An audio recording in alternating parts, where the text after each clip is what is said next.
Tras lo argumentado en esta serie documental, podemos concluir que la erección del mito blasinfantiano partió de las necesidades políticas de las élites andaluzas de la transición, quienes asumieron su figura por dos motivos fundamentales.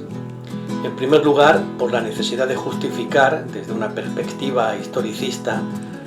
la reivindicación autonómica de una región sin antecedentes nacionalistas y de la cual el malagueño era la única referencia intelectual en ese sentido. Y en segundo lugar, por la condición de mártir adquirida por Blas Infante al ser asesinado por las tropas nacionales al comienzo de la guerra.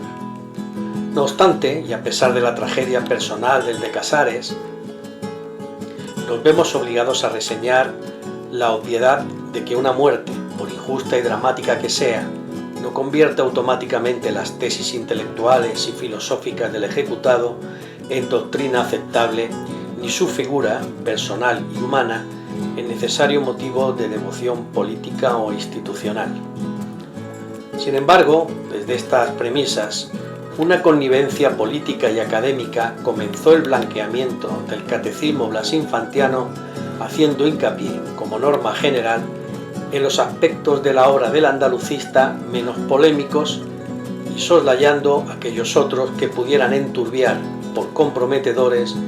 los intereses de la futura casta autonómica. De este modo, al común de la sociedad andaluza se le ha trasladado una visión edulcorada y en gran medida falsa de la figura de Blas Infante. Esta versión adulterada del notario andalucista es la que se ha elevado a los altares de la santidad laica y permitió en su día su nombramiento, de todo punto y procedente, como padre de la patria andaluza. Blas Infante, sin embargo, y basta para ello una lectura mínimamente crítica de sus obras, no concuerda ni en sus tesis, ni en su visión de la historia, ni en sus gustos personales con el acervo cultural andaluz.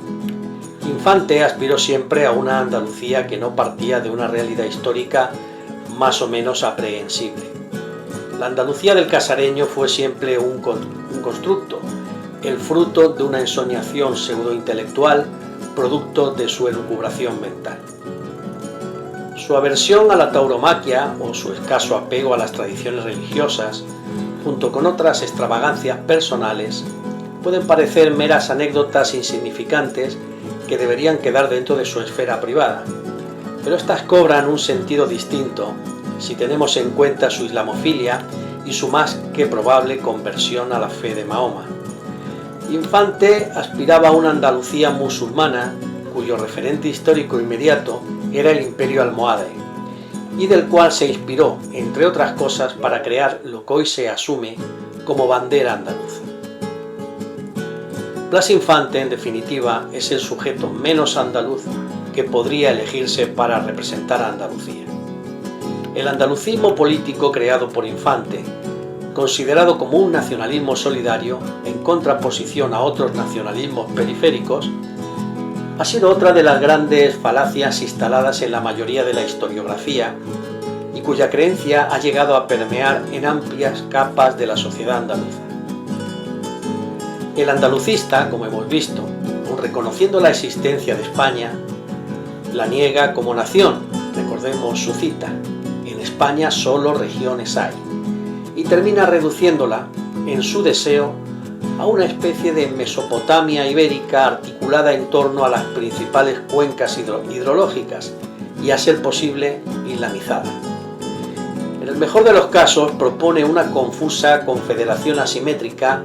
en la que cada parte se desarrolle en función de sus propias potencialidades.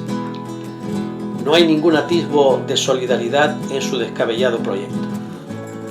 Una de las cuestiones menos tratadas por la blasinfantología, discúlpesenos el neologismo, es la que hace referencia a su modelo político. Si bien el notario andalucista no desarrolló un corpus sistemático en este sentido, en su dictadura pedagógica esboza, aunque de forma confusa y en contradicción con otros escritos suyos, una sociedad regida por una especie de pedagogo conducato. Lo que se desprende de esta obra es un modelo totalitario tras implantar por la fuerza una constitución social inspirada por el principio de supresión de las clases económicas y consagración del hombre en sus propias palabras. La necesidad de crear un hombre nuevo, siempre presente en la obra de Infante, es, como ya sabemos, la eterna aspiración de todo totalitarismo, ya sea este de corte fascista o comunista. Así, el modelo social reivindicado por Infante está basado, como ya vimos, en un pueblo, abrimos comillas, regido por sus hijos menores como forma de gobierno natural, cerramos comillas. Huelga decir que esta especie de jemerismo rojo avant la lettre no ha sido considerado de interés investigador por el blasinfantismo oficial. En definitiva, Blas Infante, que dedicó buena parte de su vida en intentar adoctrinar a un pueblo a quien quería encajar por la fuerza en su ilusorio ideal de nación, fue un manipulador histórico y un hombre de dudosas convicciones democráticas, al que solo una muerte terrible, coadyuvada por el interés espurio de los políticos andaluces de la transición, permitió que el fraude filosófico de su andalucismo político,